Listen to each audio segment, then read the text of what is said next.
Si Paulo Gumabang. Siya rin po ay lead ng ating pelikula, bida po. And the next is Maxine Trinidad.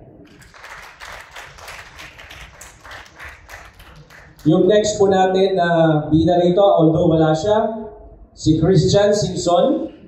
Wala po siya dito. May prior commitment na po. And the next, Devon Seron. Next po na bida natin ay si TJ Marquez. And the next, Martin Escudero. And next po natin, Bella Thompson. And Mark Newman. We have batikang aktor, kilala-kilala, Dindo Arroyo. Meron po tayo hindi nakarating, si Jeffrey Santos, bagitin na po namin. And meron din po tayo, Lance Lucido. Present po dito, si Cyrus Imperial. At hindi po nakarating ang iba kong cast na si Alex Medina. Yan. Sila po ang bumubuo. At meron pa po tayong marami pang artista sa pelikulang ito. Kaya sana po talagang suportahan po natin.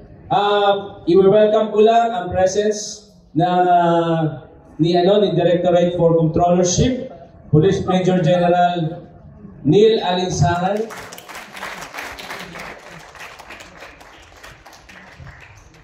Siya po ang talagang sa kanya ako kumuha ng lakas para mabuo itong ating pelikula. Palapakan po natin.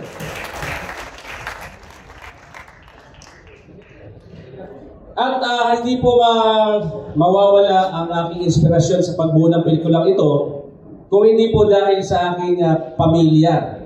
Siyempre po yung aking misis na nandito, si Taki, at ang aking isang anak po. Maraming salamat sa suporta kasi pag nag-shooting po halos hindi na kami umuwi. Grabe, 1 year and 2 months hindi po kami natutulog. Siguro mga 4 hours na natulog namin. Kaya inaasahan ko ang talagang suporta ng aking mga artista para magawa namin ng maayos ang pelikulang ito. At syempre po, palakpakan din po natin ang may hawak ng promotion nitong pelikulang ito, ang Sokped team namin nandito sa likod, headed by Adrian Dilara. Thank you.